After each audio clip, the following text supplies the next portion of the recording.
विवेचना में कहानी चंद्रशेखर आजाद की, जिन्हें ब्रिटिश पुलिस कभी जिंदा नहीं पकड़ सकी।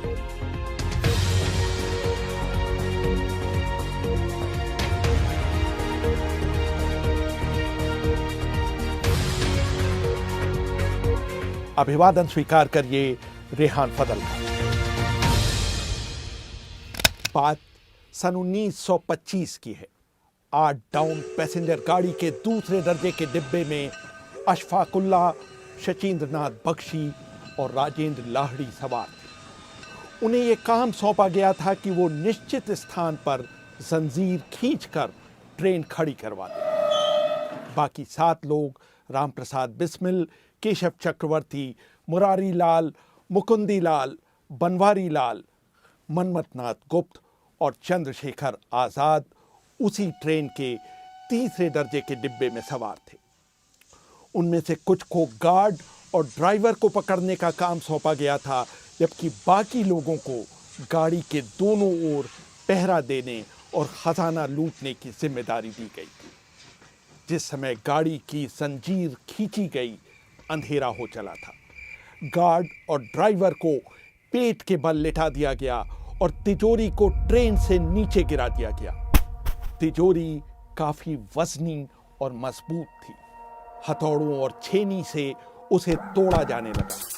अशफाकुल्ला की हथौड़े की मार से मोटी तिजोरी भी मुंह खोलकर अंदर का खजाना उगलने के लिए विवश हो गई।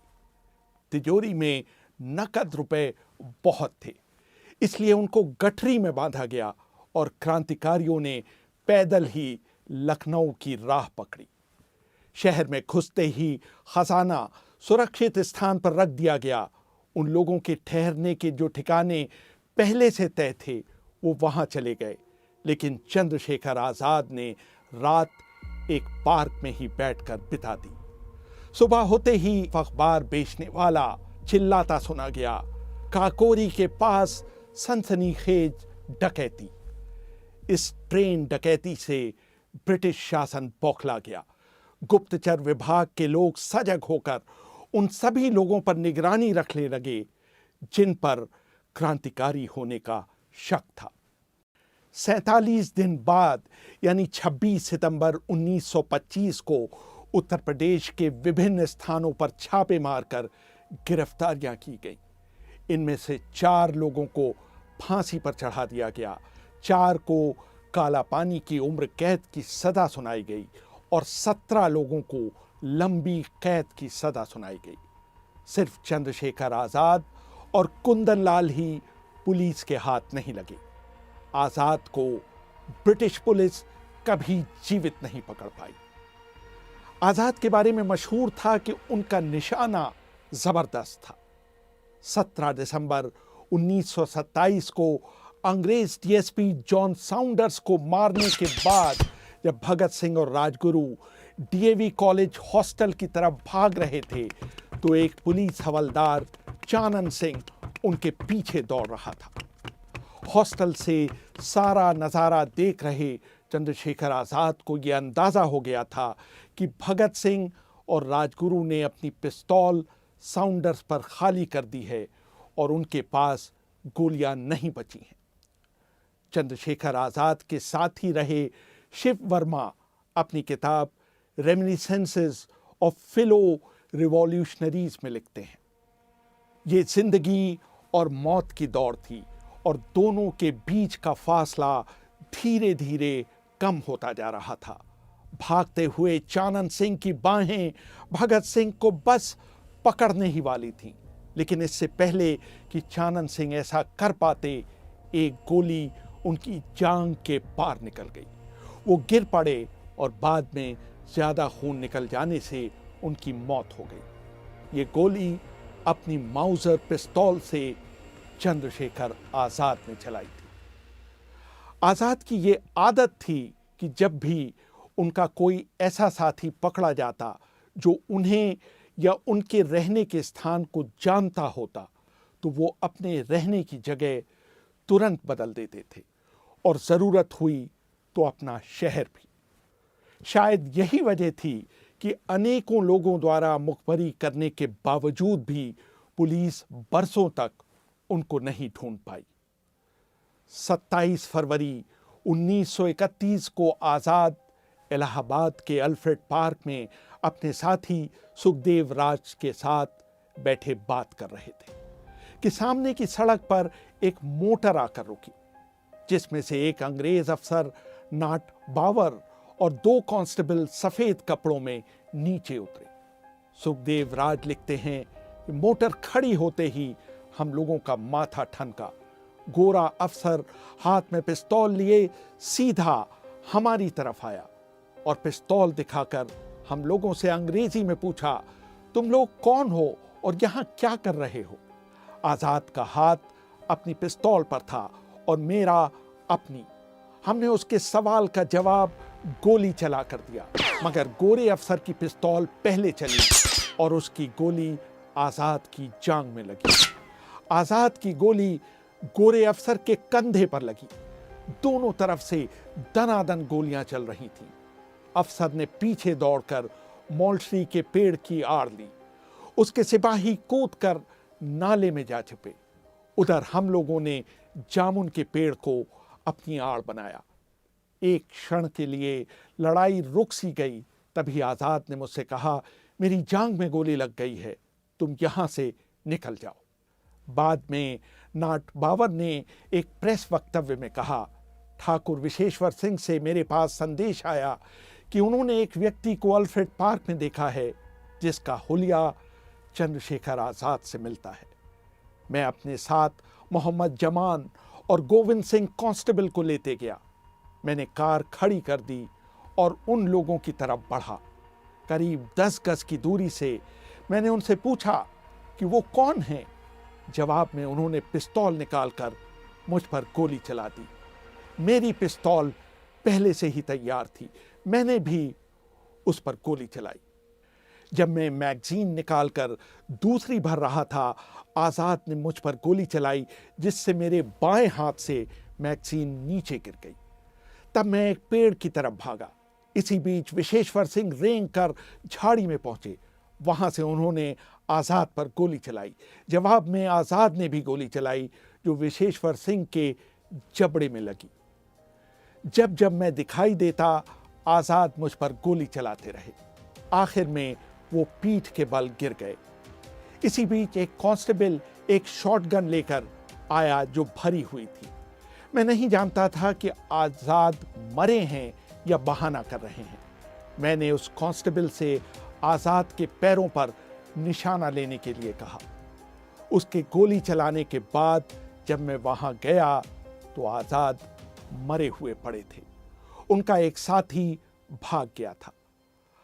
जाते समय नाट बावर ने हिदायत दी कि चंद्रशेखर आजाद की लाश की तलाशी लेकर उसे पोस्टमार्टम के लिए भेजा जाए और विशेश्वर सिंह को तुरंत अस्पताल पहुंचाया जाए। आजाद के शव की तलाशी लेने पर उनके पास से 448 रुपए और 16 गोलियां मिली। दोनों ही पक्ष जिन पेड़ों के पीछे थे उन पर गोलियों के निशान थे। नाट बावर के पीछे उनकी खड़ी कार में भी गोलियां लगी थीं और उसकी बॉडी में 3 छेद हो गए थे। आजाद के शरीर का postmortem civil surgeon lieutenant colonel Townsend ने किया। उस समय 2 मजिस्ट्रेट खान साहब, रहमान बख्श कादरी और महेंद्र पाल सिंह वहां मौजूद थे। आजाद के दाहिने पैर के निचले हिस्से में 2 गोलियों के घाव थे।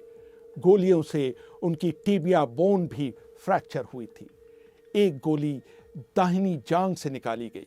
एक गोली सिर के दाहिनी ओर पेरिएटल बोन को छेदती हुई दिमाग में जा घुसी थी और दूसरी गोली दाहिने कंधे को छेदते हुए दाहिने फेफड़े पर जा रुकी थी।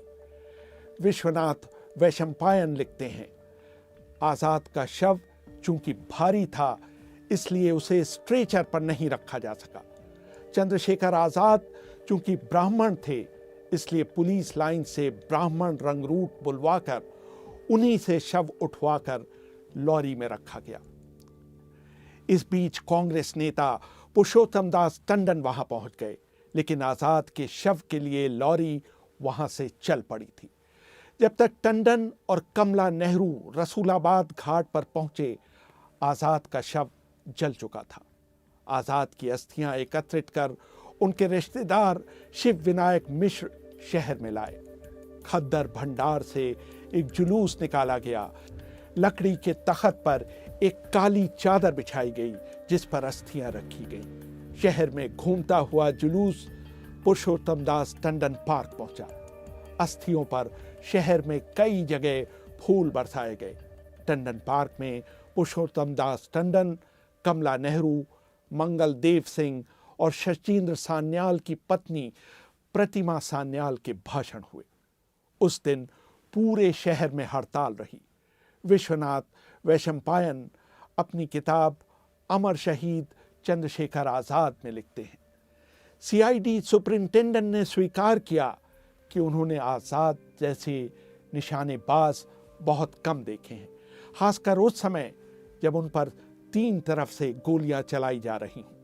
यदि पहली गोली आज़ाद की जांग में न लगी होती तो पुलिस के लिए बहुत मुश्किल खड़ी हो जाती, क्योंकि नाट बावर का हाथ पहले ही बेकार हो चुका था। नाट बावर के रिटायर होने के बाद सरकार ने आज़ाद की पिस्तौल उन्हें उपहार में दे दी और वो उसे अपने साथ लेकर इंग्लैंड चले गए। बाद में इलाहाबाद के कमिश्नर मुस्तफ़ी, जो बाद में लखनऊ विश्वविद्यालय के कुलपति बने, बावर को पिस्तौल लौटाने के लिए एक पत्र लिखा, लेकिन बावर ने उसका कोई जवाब नहीं दिया।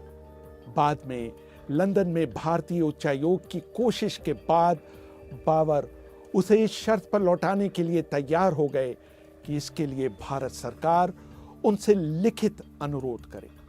उनकी शर्त मान ली गई और 1972 में ये कोल्ट पिस्तौल भारत लौटी और 27 फरवरी 1973 को शचीन्द्र नाथ बख्शी की अध्यक्षता में हुए समारोह के बाद उसे लखनऊ संग्रहालय में रख दिया गया। कुछ सालों बाद जब इलाहाबाद का संग्रहालय बनकर तैयार हुआ तो उसको वहां के एक विशेष कक्ष में लाकर रख दिया गया। जिस पेड़ के नीचे आज़ाद मारे गए थे, वहां हर दिन लोगों की भीड़ जमा होने लगी। लोग वहां फूल मालाएं चढ़ाने और दीपक जलाने लगे।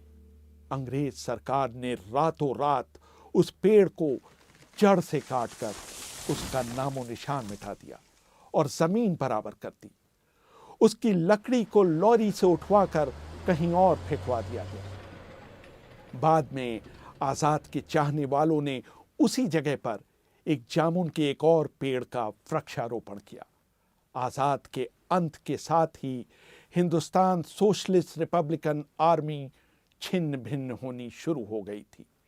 1 महीने के अंदर ही 23 मार्च 1931 को भगत सिंह, राजगुरु और सुखदेव को भी फांसी दे दी गई। इतने कम समय में इतने नेताओं की मौत से HRSA को बहुत धक्का पहुंचा, जिससे वो कभी नहीं उबर पाया। रेहान फजल, BBC, दिल्ली।